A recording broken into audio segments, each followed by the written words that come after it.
দেবতারাও যুগ যুগ ধরে পাপ আর পুণ্যের সংজ্ঞা জানার জন্য ব্যাকুল হয়ে আছেন। কারণ এই সংসার চক্রে কারোর পাপ কারোর পুণ্যের রূপ ধারণ করে, আবার কারোর পুণ্য কারোর জন্য পাপ হয়ে যায়। জীবনের এই জটিল ক্রমে, এই বিভ্রান্তির মধ্যে একটি সত্য হলো, যা পাপ আর পুণ্যকে ভিন্ন করতে পারে।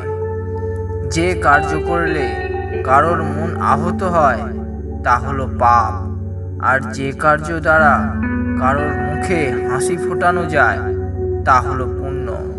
শুধু এই মন্ত্রটি মনে গেঁথে নিন, পাপ আর পুণ্যের এই পার্থক্য জেনে রাখুন।